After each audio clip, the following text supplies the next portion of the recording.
Kamma and the ending of karma. The Buddha's doctrine of karma takes the fact of skillful action, which can be observed on the ordinary sensory level, and gives it an importance that for a person pursuing the Buddhist goal must be accepted on faith. According to this doctrine, skillful action is not simply one factor out of many contributing to happiness. It is the primary factor. It does not lead simply to happiness within the dimensions of time and the present. If developed to the ultimate level of refinement, it can lead to an awakening totally released from those dimensions.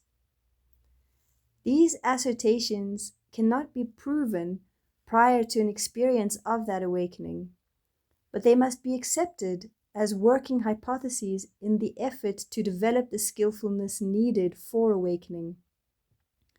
This paradox, which lies at the heart of the act of taking refuge in the Triple Gem, explains why the serious pursuit of the Buddhist path is a sustained act of faith that can become truly firm and verified only with the first glimpse of awakening, called stream entry. It also explains why a strong desire to gain release from the stress and suffering inherent in conditioned existence is needed for such a pursuit. For without that desire, it is very difficult to break through this paradox with a necessary leap of faith. The basic context for the doctrine of karma was provided by the first two insights on the night of the Buddha's awakening: remembrance of previous lives and insight into the death and rebirth of beings throughout the cosmos. This context was expressed in terms of personal narrative, the story of the Bodhisattva's own journey from life to life, and cosmology, general principles underlying the workings of the cosmos as a whole. The possibility of rebirth accounted for the way in which karma could shape experiences in life, such as the situation into which a young child is born, for which no karmic cause in the present lifetime could be found. The pattern of death and rebirth for all beings, in which the quality of the state of rebirth depends on the moral quality of actions performed in previous lifetimes, presented the possibility that moral standards, instead of being mere social conventions, were intrinsic to the workings of any and all experiences of the cosmos. Essential to the Buddha's second insight was his realization of the mind's role in determining the moral quality of actions. His analysis of the process of developing a skill showed him that skillfulness depended not so much on the physical performance of an act as on the mental qualities of perception, attention, and intention that played a part in it. Of these three qualities, the intention formed the essence of the act, as it constituted the decision to act, while attention and perception informed it. Thus, the skillfulness of these mental phenomena accounted for the act's karmic consequences. The less greed, aversion, and delusion motivated the act, the better its results. Unintentional acts would have karmic consequences only when they resulted from carelessness in areas where one would reasonably be held responsible. Intentional actions performed under the influence of right view, which on this level means conviction in the principle of karma, led inherently to the pleasant states of rebirth, while those performed under the influence of wrong view led to unpleasant states. Thus, the quality of the views on which one acts, i.e., the quality of the perception and attention informing the intention, is a major factor in shaping experience. This observation undercuts the radical distinction between mind and material reality that is taken for granted in our own culture and was also assumed by many of the Samana schools of the Buddha's time. From the Buddha's viewpoint, mental and physical phenomena are two sides of a single coin, with the mental side of prior importance. Most descriptions of the Buddha's teachings on karma tend to stop here, but there are many passages on karma in the canon, and included in this section, that do not fit into the neat picture based merely on the first two insights on the night of awakening. The only way to account for these passages is to note the simple fact that Buddha's teachings on karma were shaped not only by these two insights, but also by the third insight and the resulting knowledge of unbinding. The third insight explored the possibility of a fourth kind of karma, in addition to good, bad, and a mixture of the two, that was skillful enough to bring about the ending of karma. At the same time, in the course of developing the level of skillfulness needed to bring karma to an end, the Buddha learned a great deal about the nature of action that forced him to recast his understanding of karma in much more subtle terms.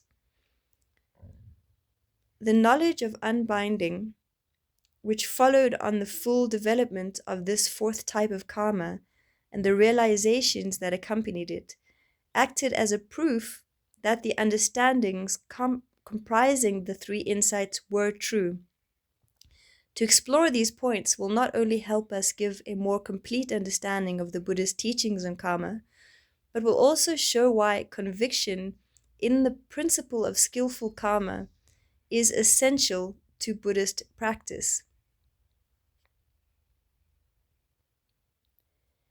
In his effort to master karma in such a way as to bring karma to an end, the Buddha discovered that he had to abandon the context of personal narrative and cosmology in which the issue of karma first presented itself. Both those forms of understanding deal in categories of being and non-being, self and others, but the Buddha found that it was impossible to bring karma to an end if one thought in such terms. For example, narrative and cosmological modes of thinking would lead one to ask whether the agent who performed an act of karma was the same as the person experiencing the result, someone else, both, or neither. If one answered that it was the same person, then the person experiencing the result would have to identify not only with the actor, but also with the mode of action, and thus would not be able to gain release from it. If one answered that it was another person, both oneself and another, or neither, then the person experiencing the result would see no need to heighten the skill or understanding of his or her own karma in the present, for the experience of pleasure and pain was not his or her own full responsibility. In either case, the development of the fourth type of karma would be aborted.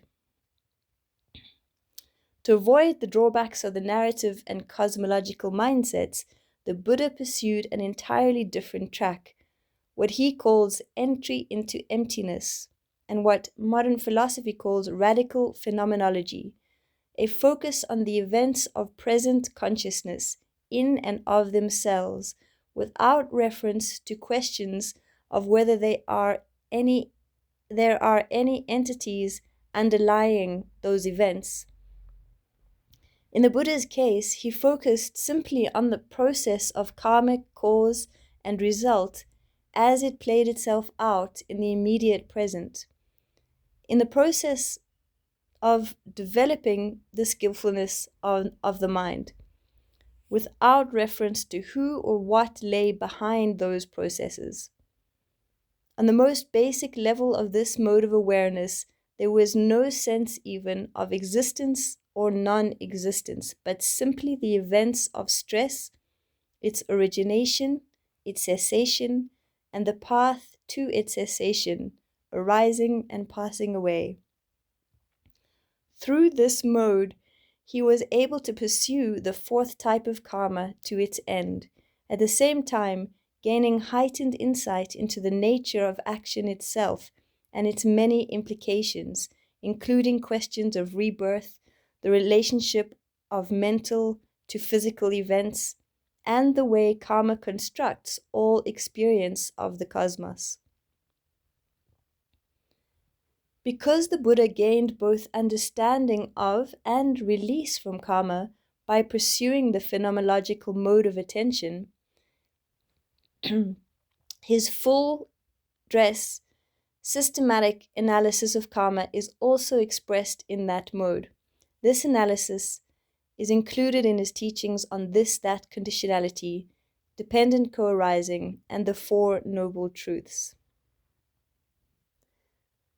The three levels of refinement in the type of right view without effluence that underlay his mastery of the fourth type of karma. Here, we will consider in turn how each of these teachings shaped the Buddha's teachings on karma, how the knowledge of unbinding confirmed those teachings, and how the success of the phenomenological mode of analysis shaped the Buddha's use of narrative and cosmological modes in instructing others. We will conclude with a discussion of how these points show the need for conviction in the principle of karma as a working hypothesis for anyone who wants to gain release from suffering and stress. To begin with this, that conditionality. This principle accounts not only for the complexity of the karmic process, but also for its being regular, without at the same time being rigidly deterministic.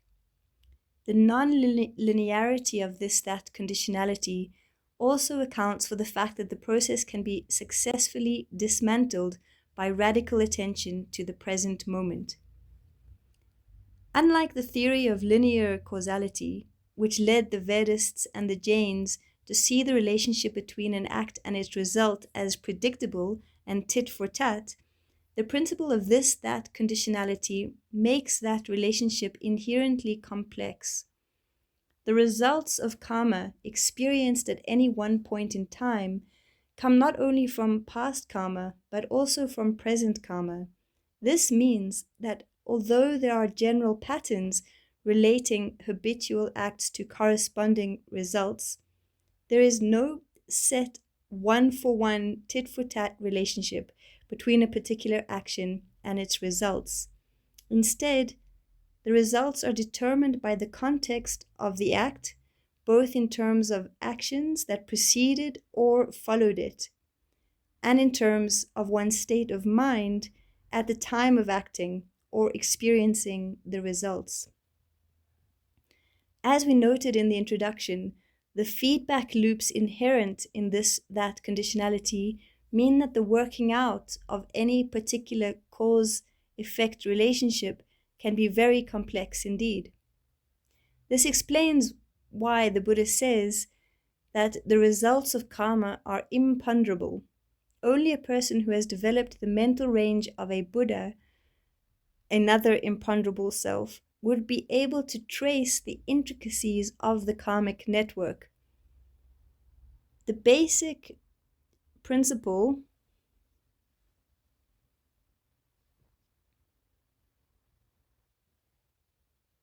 the basic premise of karma is simple, that skillful intention leads to favorable results and unskillful ones to unfavorable results.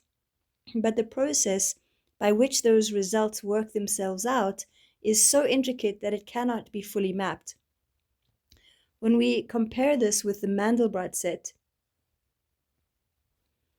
a mathematical set generated by a simple equation, but whose graph is so complex that it will probably never be completely explored.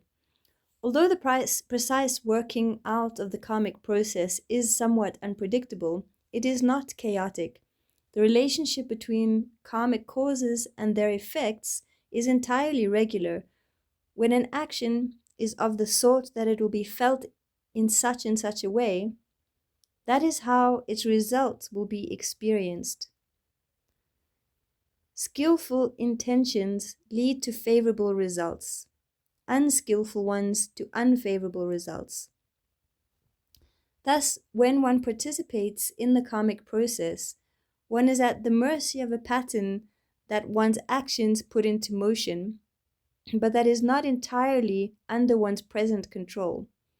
Despite the power of the mind, one cannot reshape the basic laws of cosmic causality at whim. These laws include the physical laws within which one's karma must ripen and work itself out.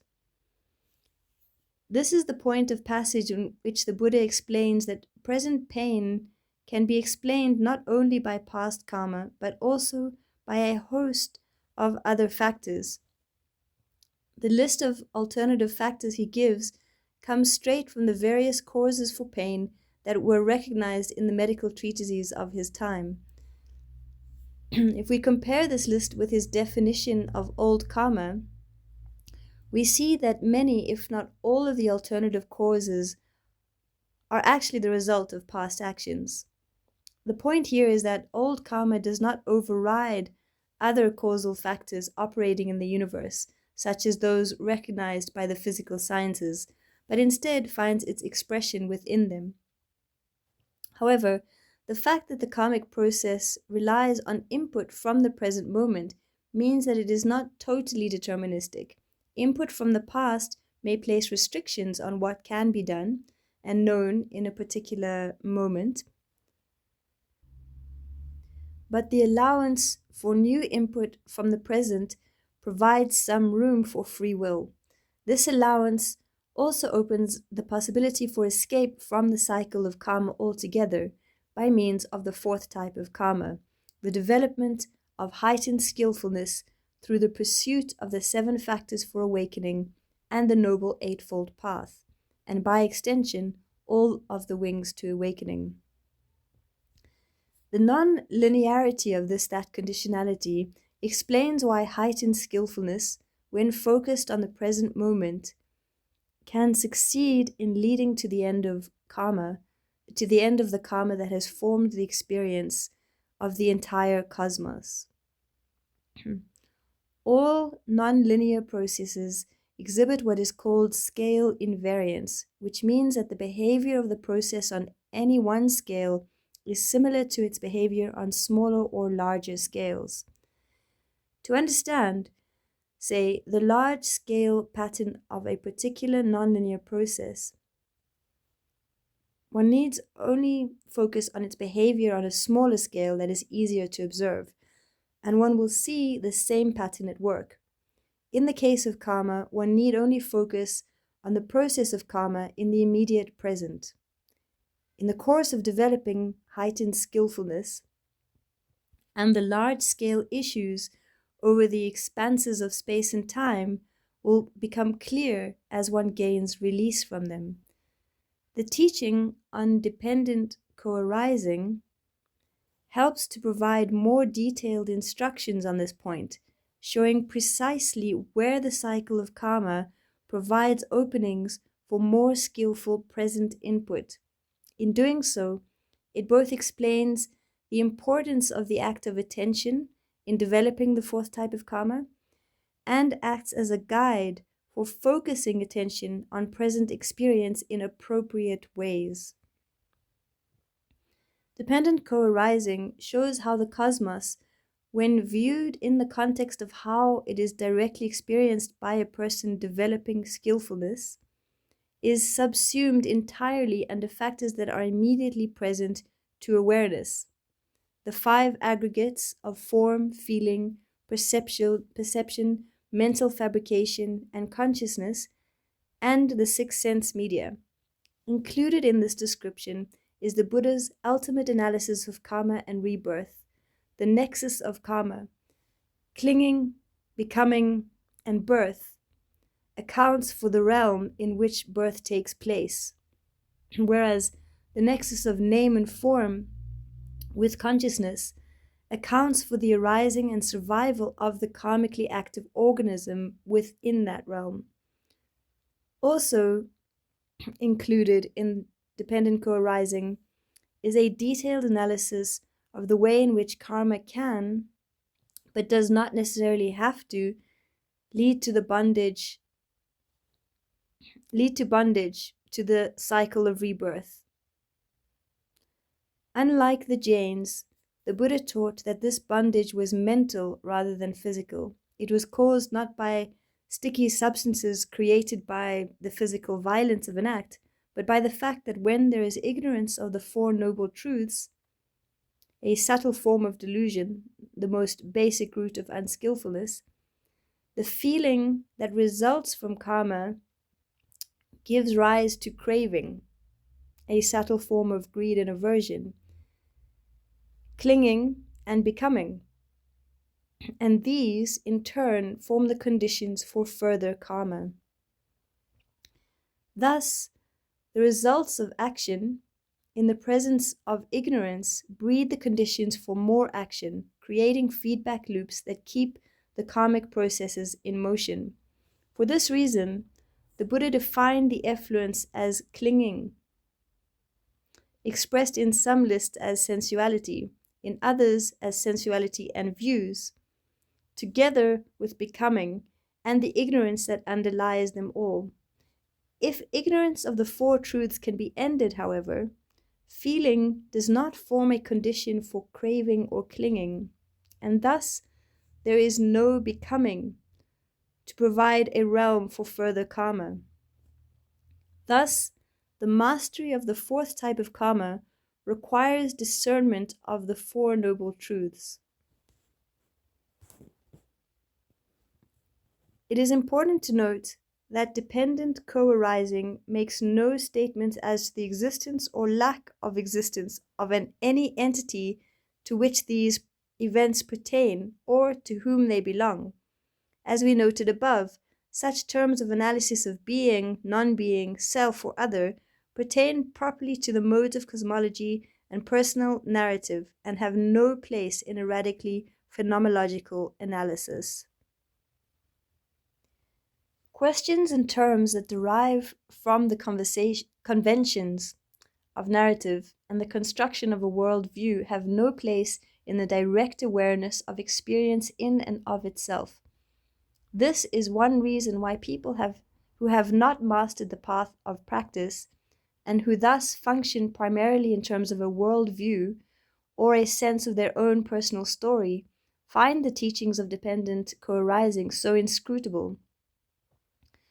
Even though the Buddha's phenomenological approach answered his questions as to the nature of karma, it also reshaped his questions so that they had little in common with the questions that most people bring to the practice.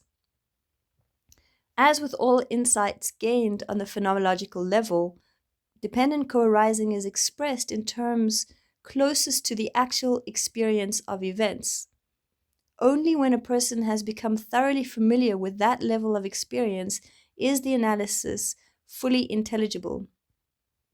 Thus, although the detailed nature of dependent co-arising is one of its strengths, it is also one of its weaknesses as a teaching tool, for the subtlety and complexity of the analysis can be intimidating even to advanced practitioners.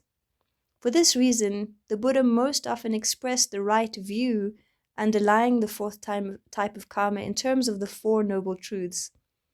These truths provide a more congenial entry point into the phenomenological mode of awareness, for they focus the analysis of karma directly on the question of stress and suffering, issues that tie in immediately with the narratives that people make of their own life experiences. As the Buddha noted in his second insight, his memory of previous lives included his experience of pleasure and pain in each life.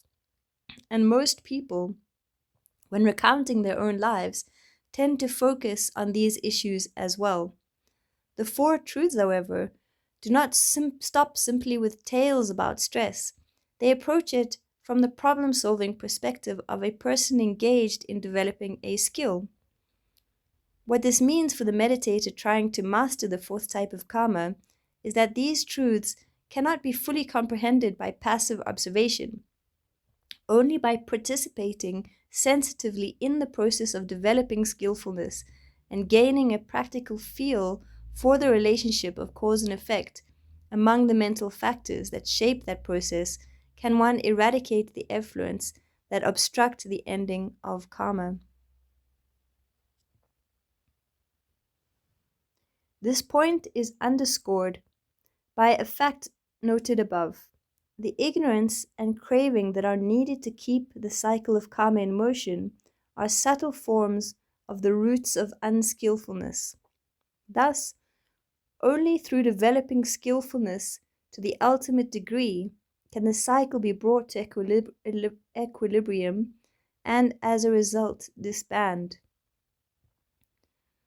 The truth of the Buddha's understanding of the processes of karma, as informed by that conditionality, dependent co-arising, and the Four Noble Truths, was proven by the knowledge of unbinding that followed immediately on his mastery of the fourth type of karma. He found that when skillfulness is intentionally brought to a point of full consummation, as expressed in the direct awareness of that conditionality, it leads to a state of non-action or non-fashioning that forms the threshold to a level of consciousness in which all experience of the cosmos has fallen away. When one's experience of the cosmos resumes after the experience of awakening, one sees clearly that it is composed entirely of the results of old karma.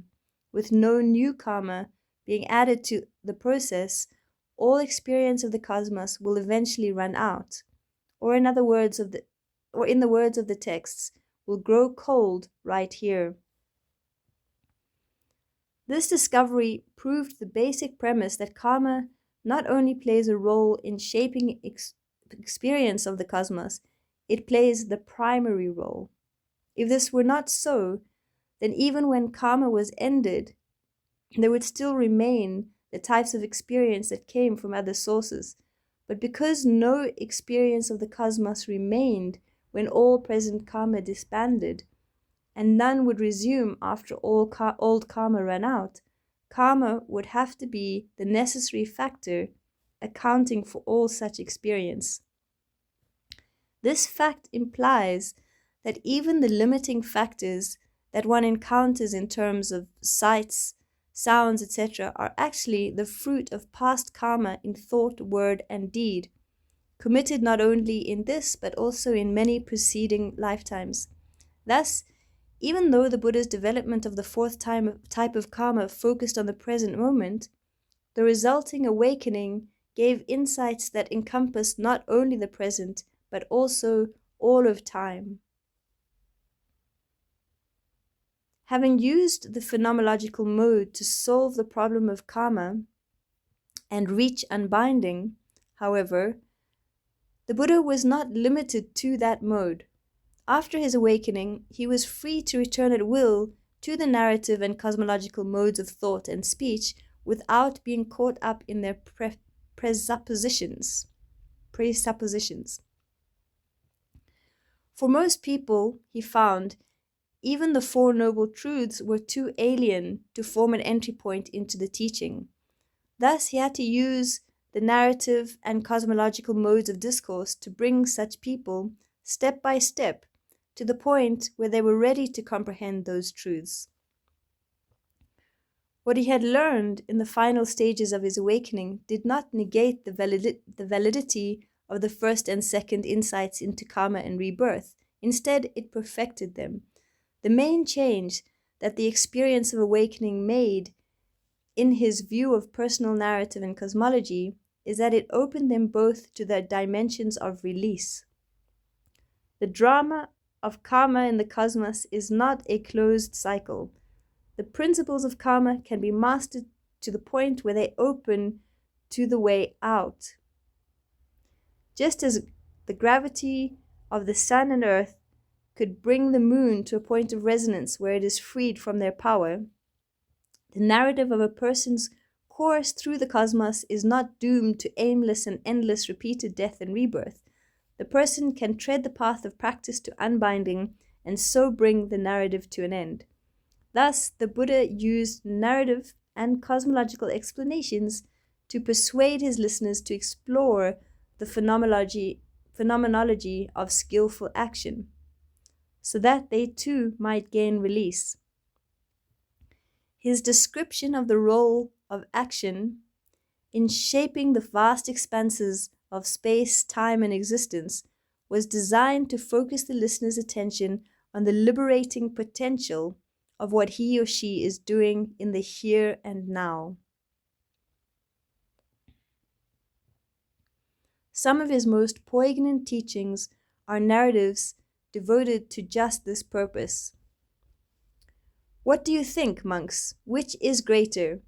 The tears you have shed while transmigrating and wandering this long time, crying and weeping from being joined with what is displeasing, from being separated from what is pleasing, or the water in the four great oceans? This is the greater, the tears you have shed. Why is that? From an inconceivable beginning, monks, comes transmigration. A beginning point is not evident. Although beings hindered by ignorance and fettered by cravings are transmigrating and wandering on. Long have you thus experienced stress, experienced pain, experienced loss, swelling the cemeteries, long enough to become disenchanted with all fabrication, enough to become dispassionate, enough to be released.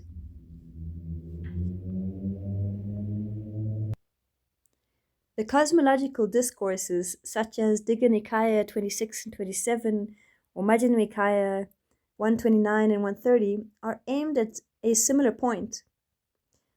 Digha Nikaya 26 describes how the evolution and devolution of the cosmos derive from the skillful and unskillful karma of the beings who inhabit it, and ends with the admonition that one should make an island for oneself, safe from the process of the ups and downs of the cosmos. The island is nothing other than the practice of the four frames of reference, which, as we will see, are precisely the training aimed at familiarizing oneself with the phenomenology of skillful action. Digha Nikaya 27 shows how karma accounts for the evolution of human society, ending with a statement that the most exalted member of society is the Arahant, who has gained release through highest discernment. Majjhima Nikaya 129 and 130 give graphic descriptions of the levels of heaven and hell into which beings may be reborn after death through the power of good and bad karma. Majjhima Nikaya 130, ending with a verse on the need to practice the path to non-clinging, to escape the dangers of birth and death entirely. Thus, the experience of his awakening gave a new purpose to narrative and cosmology in the Buddha's eyes. They became tools for persuading his listeners to adopt the training that would lead them to the phenomenological modes. This accounts for the ad hoc and fragmentary nature of the narratives and cosmological sketches in his teachings. They are not meant to be analyzed in a systematic way. It is a mistake to tease out their implications to see what they may say about such metaphysical questions as the existence or lack of existence of entities or identities underlying the process of karma and rebirth, the relationship between the laws of karma and the laws of the physical sciences, or the nature of the mechanism by which karma makes its result felt over time. The search for systematic answers to such issues is not only invalid or irrelevant from the Buddha's point of view, it is actually counterproductive in that it blocks one from entering the path to release. And we should note, none of the modes of discourse, narrative, cosmological, or phenomenological, is capable of describing or even framing proper questions about what happens after awakening. For such issues, which lie beyond the conditions of time and present, cannot be properly expressed by the conventions of language and analysis, which are bound by those conditions. Only a person who has mastered the skill of release has the mental skills needed to comprehend such matters.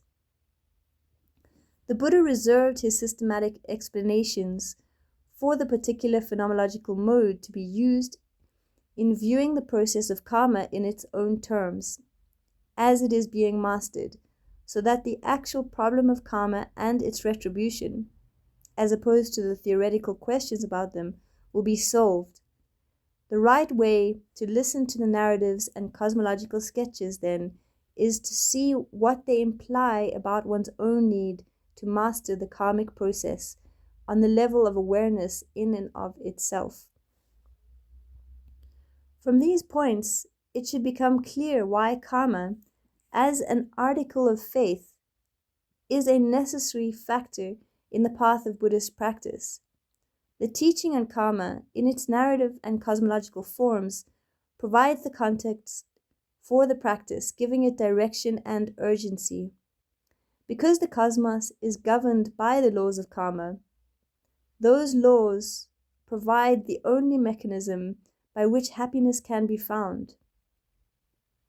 But because good and bad karma, consisting of good and bad intentions, simply perpetuate the ups and downs of experience in the cosmos, a way must be found out of the mechanism of karma by mastering it in such a way that allows it to disband in an attentive state of non-intention. Attentive state of non-intention. And because there is no telling what sudden surprises the results of one's past karma may still hold in store, one should try to develop that mastery as quickly as possible. In its phenomenological mode, the teachings on karma accounts for the focus and the terms of analysis used in the practice. It also accounts for the mental qualities needed to attain and maintain that level of focus and analysis. In terms of focus, the principle of scale invariance at work in the complexities of karma means that their essential processes can be mastered by focusing total attention on them right at the mind in the immediate present. This focus accounts for the practice of frames of reference meditation, in which attention is directed at present phenomena in and of themselves. These phenomena are then analyzed in terms of the Four Noble Truths, the phenomenological terms in which appropriate attention and discernment direct and observe the experience of developing the qualities of skillful action. The most immediate skillful karma that can be observed on this level is the mastery of the very same mental qualities that are supporting this refined level of focus and analysis: mindfulness, concentration, and discernment, together with the more basic qualities on which they are based. Thus, these mental qualities act not only as supports to the focus and analysis, but also as their object. Ultimately, discernment becomes so refined that the focus and analysis take as their object the act of focusing and analyzing in and of themselves. The cycle of action then short circuits as it reaches culmination and unbinding occurs. These elements of focus, analysis, and mental qualities, together with the dynamic of their development to a point of culmination, are covered by the teachings on the wings to awakening, discussed in detail in parts 2 and 3. Thus, the wings can be viewed as a direct expression of the role of skillful karma in the path to release. It is entirely possible that a person with no firm conviction in the principle of karma can follow parts of the Buddhist path, including mindfulness and concentration practice, and gain positive results from them. For instance, one can pursue mindful practice for the sense of balance, equanimity, and peace it gives to one's daily life, or for the sake of bringing the mind to the present for the purpose of spontaneity and going with the flow.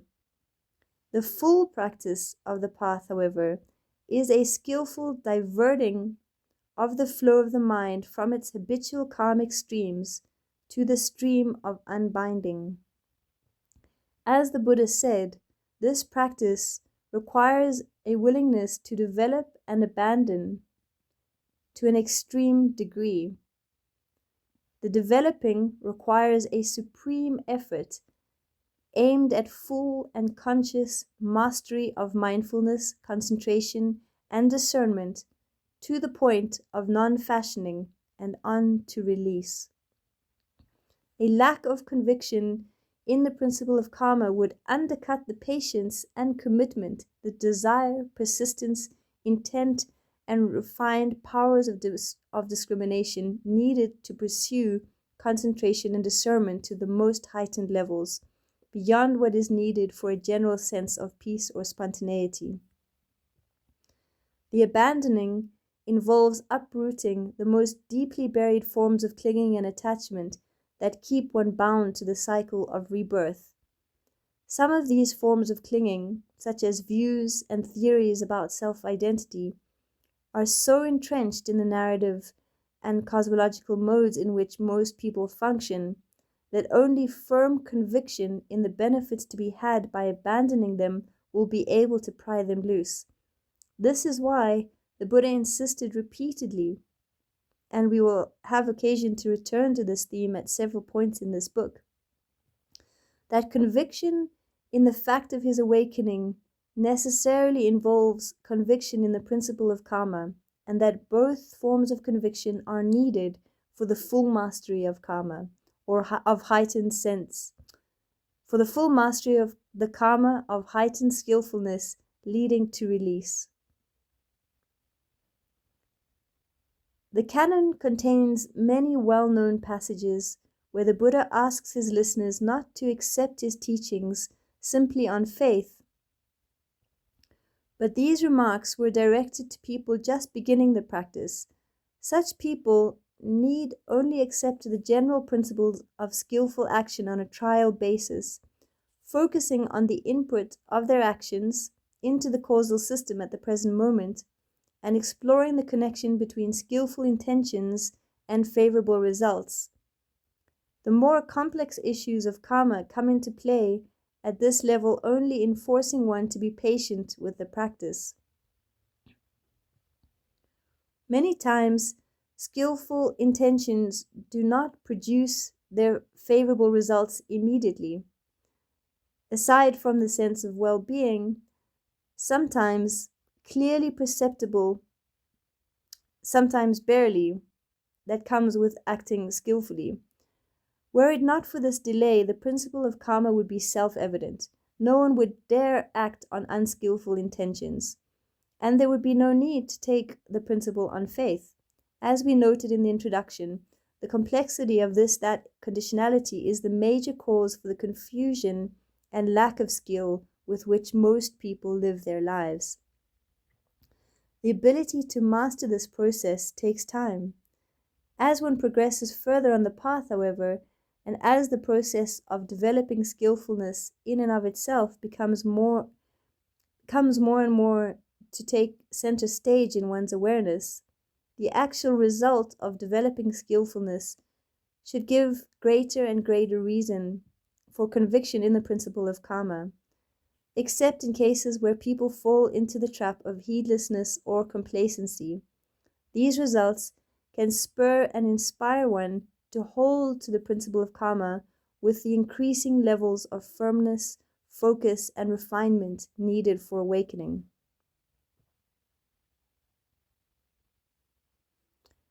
Phenomena are preceded by the heart, ruled by the heart, made of the heart. If you speak or act with the corrupted heart, then suffering follows you, as the wheel of the cart, the track of the ox that pulls it. Phenomena are preceded by the heart, ruled by the heart, made of the heart. If you speak or act with a calm, bright heart, then happiness follows you like a shadow that never leaves. Beings are owners of karma, heir to karma, born of karma, related through karma, and have karma as their arbitrator.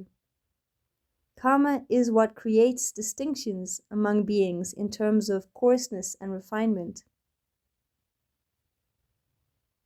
There is the case where a certain woman or man is one who takes life, brutal, bloody-handed, violent, cruel, merciless to living beings. From performing and undertaking such karma, then with the breakup of the body after death, this person reappears in a plane of deprivation, a bad destination, a lower realm, hell. Or if he or she does not reappear in a plane of deprivation, hell, but instead returns to the human state, then wherever he or she is reborn, he or she is short-lived. This is the way leading to short life, namely being one who takes life. But there is the case where a certain woman or man, abandoning the taking of life, abstains from the taking of life, dwelling with rod laid down, knife laid down, scrupulous, merciful, compassionate for the welfare of all living beings. From performing and undertaking such karma, then with the breakup of the body after death, this person reappears in a good destination, a heavenly world. Or if he or she does not reappear in a heavenly world, but instead returns to the human state, then wherever he or she is reborn, he or she is long-lived. This is the way leading to long life, namely being one who, abandoning the taking of life, abstains from the taking of life. Furthermore, there is the case where a certain woman or man has a tendency to injure living beings with the hand, with a clod, with a stick, or with a knife. With the breakup of the body after death, this person reappears in the plane of deprivation, in hell, or if he or she instead returns to the human state, then wherever he or she is reborn, he or she is sickly. This is the way leading to being sickly, namely, being one who has a tendency to injure living beings. But there is the case where a certain woman or man does not have a tendency to injure living beings. This is the way leading to being healthy. Furthermore, there is the case where a certain woman or man has an angry and irritable nature. Even when lightly criticized, he or she gets offended, provoked, hostile, and resentful, and displays annoyance, aversion, and bitterness. This is the way leading to being ugly. But there is a case when a certain woman or man does not have an angry or irritable nature. Even when heavily criticized, he or she does not get offended, provoked, hostile, or resentful, and displays no annoyance, aversion, or bitterness. This is the way leading to being beautiful. Furthermore, there is the case where a certain woman or man has an envious nature, envying, resenting, and begrudging the fortune, honor, respect, reverence, salutations, and veneration received by others. This is the way leading to having little authority. But there is the case where a certain woman or man does not have an envious nature, neither envying, resenting, nor begrudging the fortune, honor, respect, reverence, salutations, and veneration received by others. This is the way leading to having great authority. Furthermore, there is the case where a certain woman or man does not give food, drink, clothing, vehicles, garlands, scents, ointments, beds, dwellings, or lamps to contemplatives or Brahmins. This is the way leading to being poor. But there is the case where a certain woman or man gives food, drink, clothing, vehicles, garlands, scents, ointments, beds, dwellings, and lamps to contemplatives and Brahmins. This is the way leading to being wealthy. Furthermore, there is the case where a certain woman or man is obstinate and arrogant, not paying homage to those who deserve homage, not rising up for those in whose presence one should rise up, not offering a seat to those who deserve a seat, not making way for those for whom one should make way, not honoring, respecting, revering, or venerating those who should be honored or venerated. This is the way leading to being reborn in a low birth. But there is the case where a certain woman or man is not obstinate or arrogant, who pays homage to those who deserve homage, rises up for those in whose presence one should rise up, offers a seat to those who deserve a seat, makes way for those for whom one should make way, honors, respects, reveres, and venerates those who should be honored, venerated. This is the way leading to being reborn in a high birth. Furthermore, there is the case where a certain woman or man, having approached a contemplative or Brahmin, does not ask, "What, venerable sir, is skillful? What is unskillful? What is blameworthy? What is blameless? What is to be cultivated? What is not to be cultivated? What kind of action will lead to my long-term harm and suffering? What kind of action will lead to my long-term welfare and happiness?" This is the way leading to have weak discernment. But there is the case where a certain woman or man, having approached a contemplative or Brahmin, asks, "What, venerable sir, is skillful? What is unskillful? What is blameworthy? What is blameless? What is to be cultivated? What is not to be cultivated? What kind of action will lead to my long-term harm and suffering? What kind of action will lead to my long-term welfare and happiness?" This is the way leading to having great discernment. Beings are owners of karma, heir to karma, born of karma, related through karma, and having karma as their arbitrator. Karma is what creates distinctions among beings in terms of coarseness and refinement. That was Majjhima Nikaya 135. Karma should be known. The cause by which karma comes into play should be known. The diversity in karma should be known. The result of karma should be known. The cessation of karma should be known. The path of practice leading to the cessation of karma should be known. Thus it has been said. Why was it said? Intention, I tell you, is karma. Intending, one does karma by way of body, speech, and intellect. And what is the cause by which karma comes into play? Contact. And what is the diversity in karma? There is karma to be experienced in hell, karma to be experienced in the realm of common animals, karma to be experienced in the realm of the hungry shades, karma to be experienced in the human world, karma to be experienced in the heavenly worlds. In Buddhist cosmology, sojourns in hell or in heaven, as in the other realms, are not eternal. After the force of one's karma leading to rebirth in those levels has worn out, one is reborn elsewhere. And what is the result of karma? The result of karma is of three sorts, I tell you. That which arises right here and now, that which arises later in this lifetime, and that which arises following that. And what is the cessation of karma? From the cessation of contact is the cessation of karma.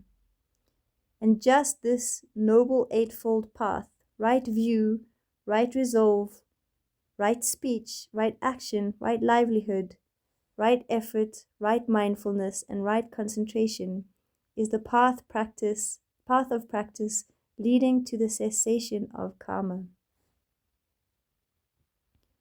Now, when a disciple of the Noble Ones discerns Kamma in this way, the cause by which Kamma comes into play in this way, the diversity of Kamma in this way, the result of Kamma in this way, the cessation of Kamma in this way, and the path of practice leading to the cessation of Kamma in this way, then he discerns this penetrative holy life as the cessation of Kamma. Kamma should be known, the cause by which Kamma comes into play, the diversity in Kamma, the result of Kamma, the cessation of Kamma, the path of practice for the cessation of Kamma should be known.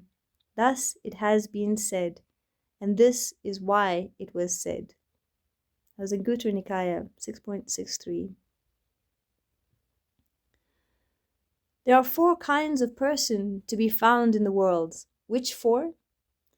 There is the case where a certain person takes life, takes what is not given, engages in illicit sex, lies, speaks divisively, speaks harshly, engages in idle chatter, is covetous, has a hostile mind, and holds wrong views.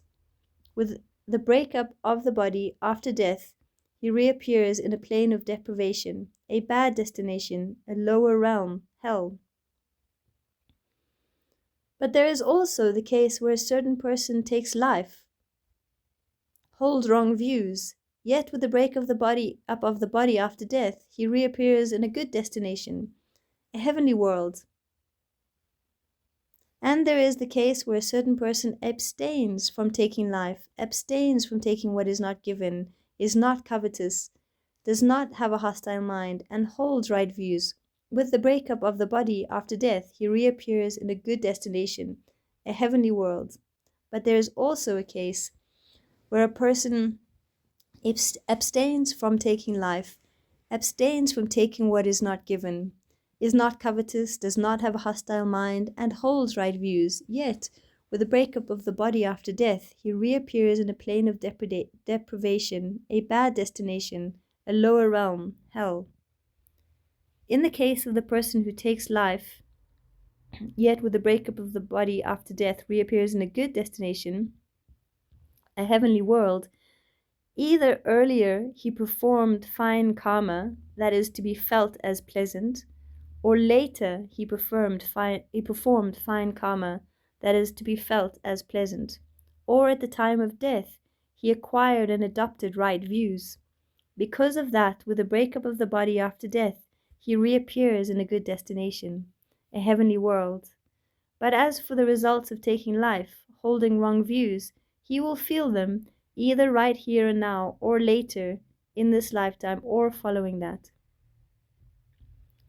In the case of the person who abstains from taking life, yet with the breakup of the body after death, reappears in a plane of deprivation, a bad destination, a lower realm, hell. Either earlier he performed evil karma, that is to be felt as painful, or later he performed evil karma that is felt to be as painful, or at the time of death he acquired and adopted wrong views. Because of that, with the breakup of the body after death, he reappears in a plane of deprivation, a bad destination, a lower realm, hell. But as for the results of abstaining from taking life, holding right views, he will feel them, either right here and now, or later in this lifetime, or following that. That was Majjhima Nikaya 136.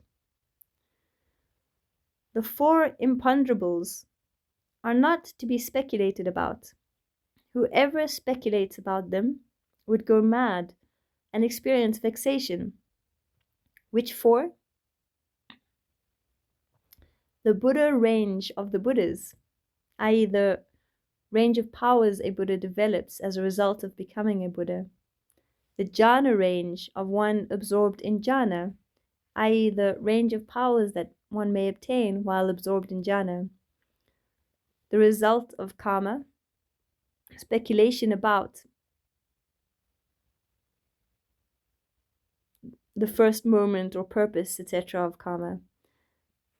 The cosmos is an imponderable that is not to be speculated about. Whoever speculates about these things would go mad and experience vexation. That's in Anguttara Nikaya 4.77. The Buddha. For anyone who says, in whatever way a person makes kamma, that is how it is experienced, there is no living of the holy life. There is no opportunity for the right ending of stress. But for anyone who says, when a person makes kamma to be felt in such and such a way, that is how its result is experienced. There is the living of the holy life. There is the opportunity for the right ending of stress. There is the case where a trifling evil act done by a certain individual takes him to hell. There is the case where the very same sort of trifling act done by another individual is experienced in the here and now, and for the most part barely appears for a moment. Now, a trifling act done by what sort of individual takes him to hell? There is the case where a certain individual is undeveloped in the body. Pleasant feelings can invade the mind and stay there. Undeveloped in virtue, undeveloped in mind, i.e., painful feelings can invade the mind and stay there. Undeveloped in discernment, restricted, small-hearted, dwelling with suffering. A trifling act done by this sort of individual takes him to hell.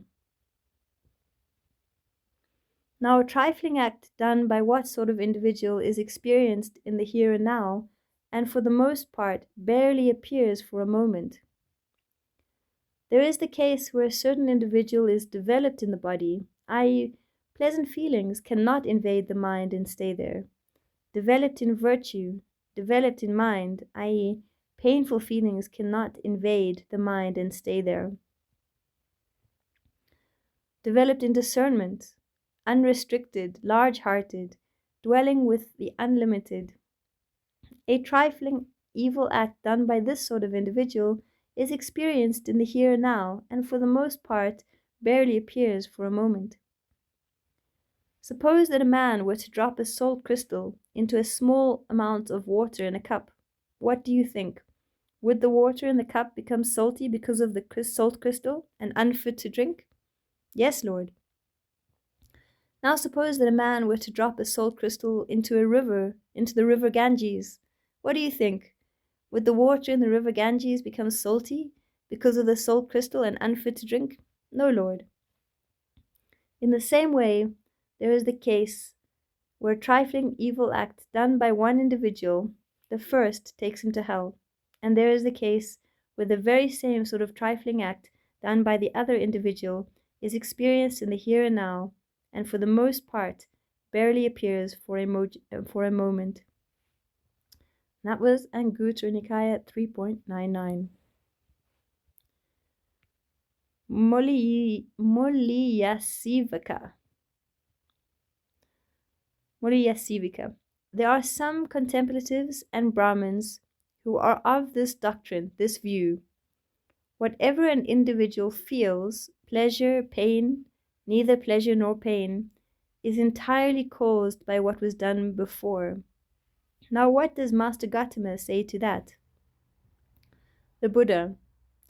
There are cases where some feelings arise based on bile, i.e., diseases and pains that come from a malfunctioning gallbladder.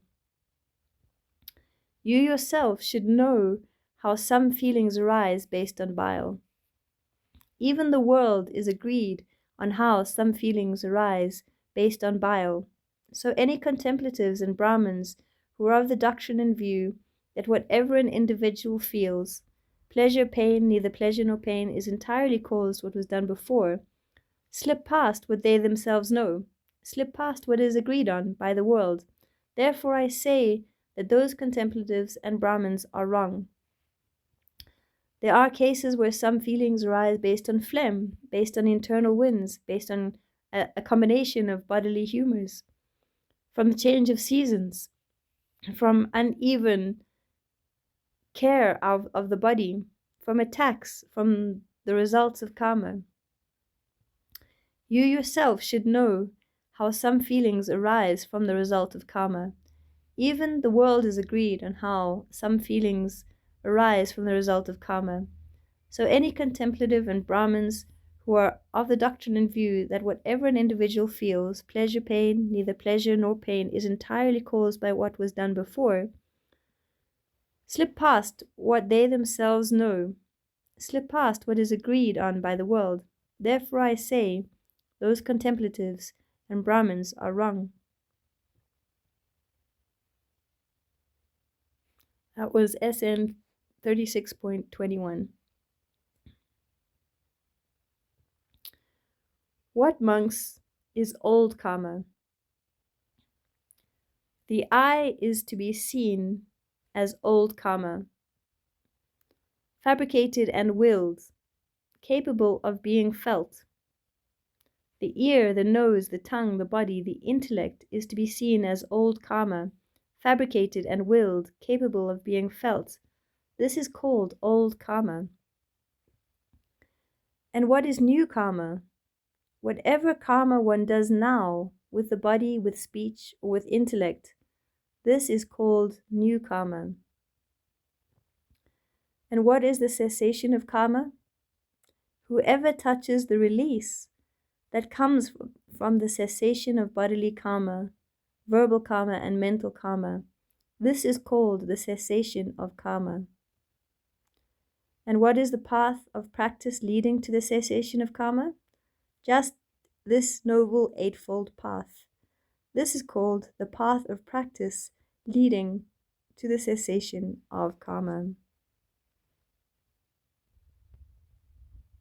That was Samyutta Nikaya 35.145.